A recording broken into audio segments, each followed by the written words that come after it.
Yes, guys, welcome back to Cossy Podcast. My name is Cossy. Welcome back to a brand new video. We take on Chelsea tomorrow at exactly 7:30 p.m. It's a difficult game away at the Stamford Bridge. We have won 3 consecutive games there. We are looking to make 4 consecutive wins at the Stamford Bridge. Chelsea will be looking to stop Arsenal from doing that. Of course, they'll be looking to build on the momentum. They've actually started building up, winning a couple of games, 3 in 3 for them. But Arsenal, for me, at the moment, we are so superior. We are much better than Chelsea, and I will be surprised. I've got to say this.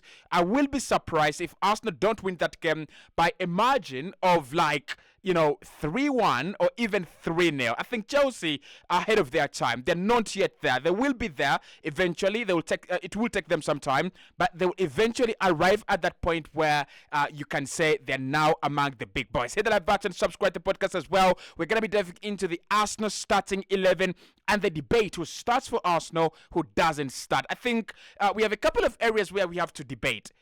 Kai Havertz, Fabio Vieira, or Declan Rice in the left number 8. Do we play Partey and Declan Rice in this game, or do we play Partey alone, or do we play Declan Rice alone, and then we play Odegaard and Kai, or Odegaard and Fabio Vieira? I want your thoughts. Should Edin Ketia as well have a part to play in this game? Saka could be back, which is the positive. So Gabriel Jesus can come back to the number 9. Gabriel Martinelli will be on the left-hand side of the wing, and of course, Saka means that Saka will be on the right-hand side. So I think the big questions, guys, is do we play Ram or do we play Raya? It is 6 games each, and at the moment, it looks like Raya has had a very good stint in goal. But of course, let's dive into all that. Hit the like button. Let's get this one to 300 likes, and let's get the debates started. Right. So in goal, I thought about Raya and I thought about Ram. Obviously, it's still a battle, it's still a war. Who is going to be Arsenal's permanent number 1 come the end of the season? We will know, but at the moment, we actually do not have that information. So I've gone with David Raya over Aaron Ramsdale. And again, this one actually pains me. It hurts me for me to go Raya every single time we do a video, every single time we do a predicted lineup. And we do Raya. It really hurts me. It's kind of being unfair to Aaron Ramsdale.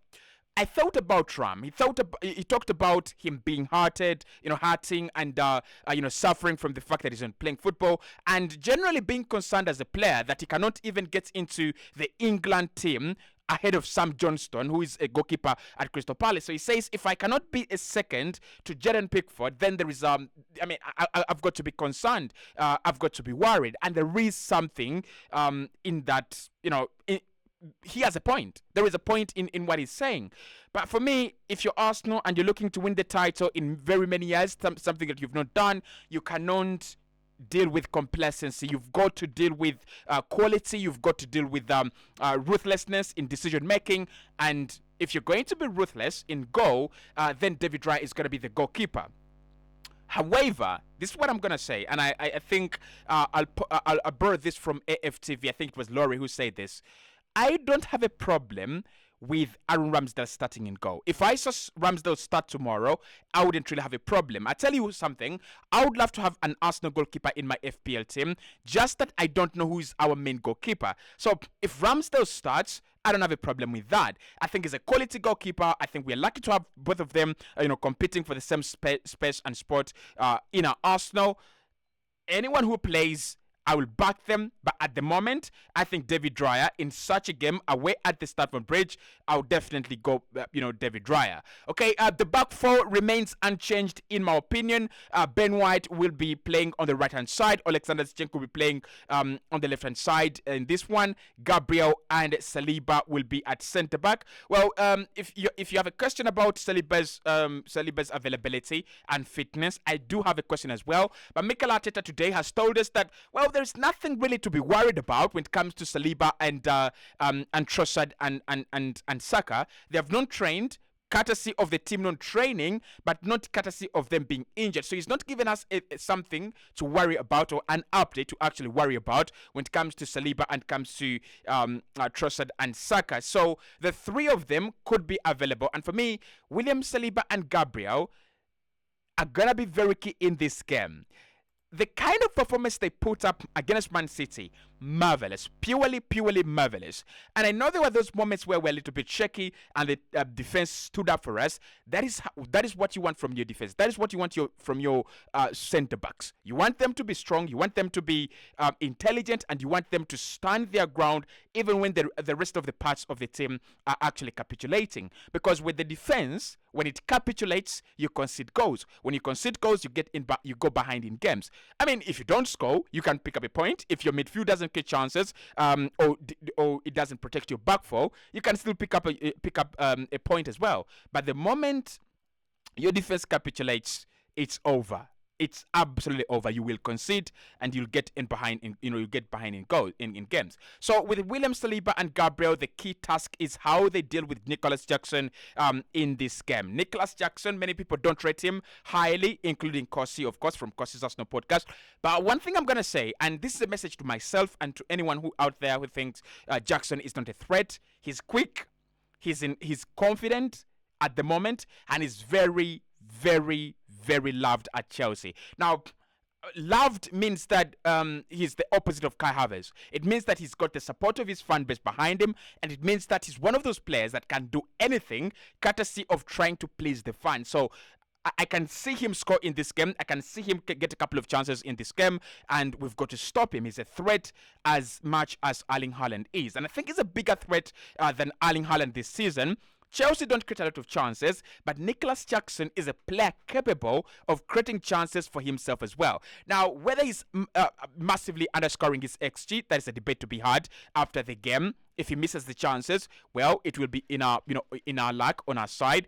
But before we get into that part where he has missed the chances, he's still a big threat, and Saliba and Gabriel have got to coordinate together. The other player we've got to work on, I think, is Armando Broja, or Armando Broja, if you want to call him that.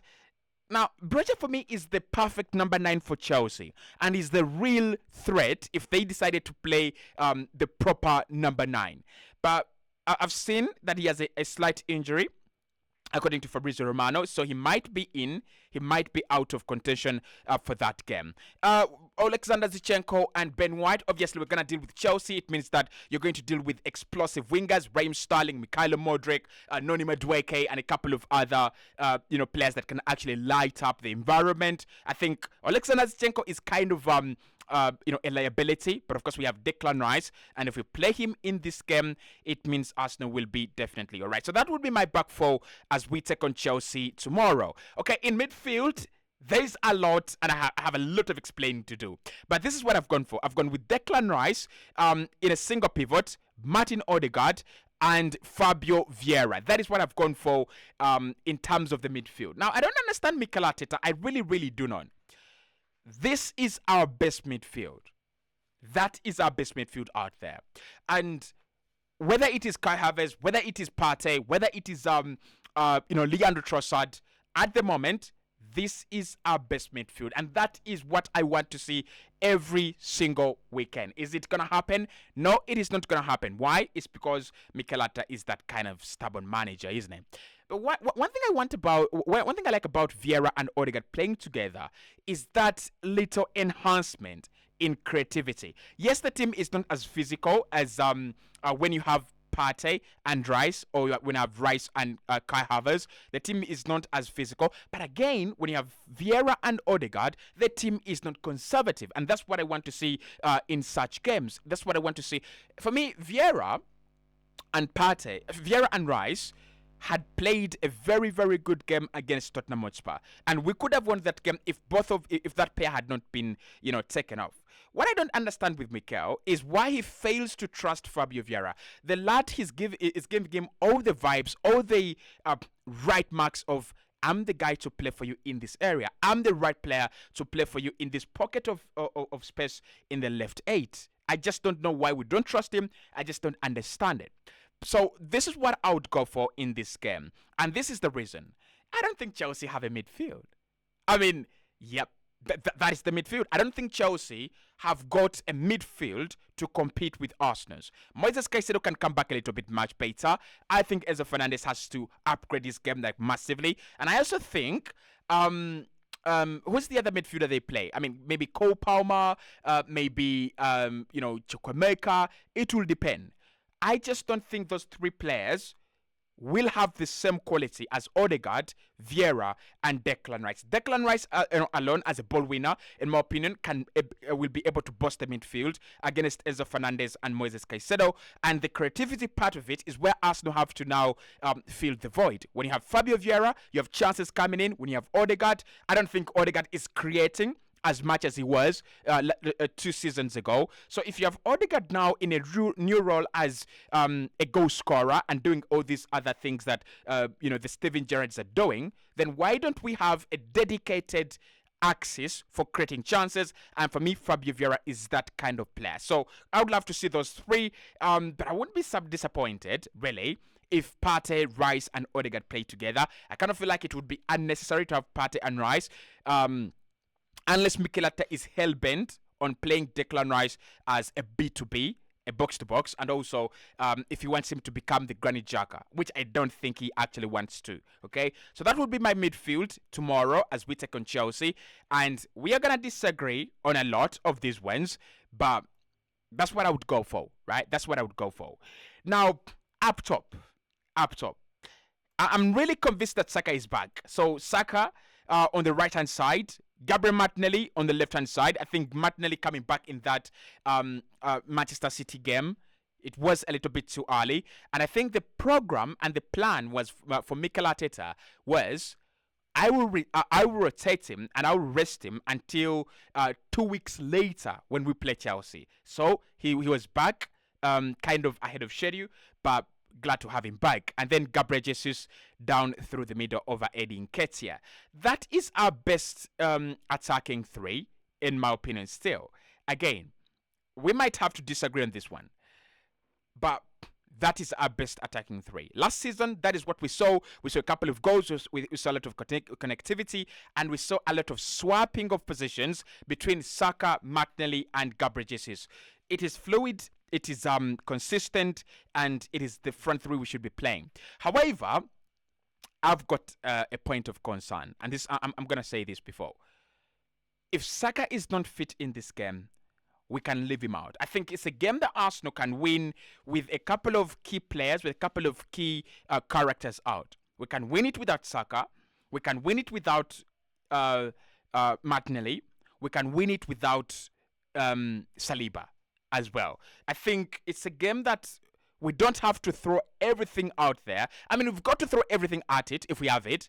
But if we do not, I don't think it is worth risking Saka. It's a game that is going to be kind of boring. It's a game that will have a lot of, cancelling out of each other. It's a game where Chelsea will be conservative. They don't want to be destroyed, annihilated, and, kind of embarrassed by Arsenal. It doesn't make any sense for you to build momentum and then just come and throw it away against a team like Arsenal. And then with Arsenal, again, it's a game where we will have to go be careful, but we want the maximum 3 points. So, but why I want those three, why I want Saka, Martinelli, and Jesus to play is one, I want to eventually have a front three. I want us to have eventually have a front three that we can trust. That is number one. And then two, I think it's high time we played our best 11. Most of our players are back. I think if you look at this lineup, who is not back really, and we are going to miss them? None. Partey is back, Rice is available, Vieira is available, Odegaard is available, Martinelli, Jesus, Saka. Maybe Leandro Trossard is the only player we can be concerned about, and Aaron Ramsdale, who we don't have anything to do, to do for. But the rest of the situations will be working themselves out automatically. So that would be my best 11. David Raya in goal over Aaron Ramsdale, Alexander Zinchenko left, Gabi and Saliba at centre-back, Benjamin White at right-back, Odegaard, Rice and Vieira in midfield, Martinelli, Saka and Gabriel Jesus. A special mention to Kai Havertz. If he can get into this team, it means that he has won the heart of the manager fully, and this is going to be the ultimate test if Kai plays in this game. And why I would want to leave Kai out of this game probably for the first 20, 30, 40 minutes is the pressure. There is pressure for him to perform and deliver from the media, from the Arsenal fans, and he's going to get mocked by Chelsea fans. And I don't think that's going to help his confidence. I don't think that's going to work on his side. Now, dropping him, does it help his confidence? Probably not. But him getting mocked out there, and if he doesn't score or even assist or even have a good game, it is massively going to undo the amount of work that Mikel Arteta has done with this guy for quite some time. So I would say Kai from the bench, maybe in the 70th minute, he could impact this game. But of course, gonna be doing the preview. I'll be doing my combined 11 as well. Hit the like button, subscribe. I'll see you right in the next one.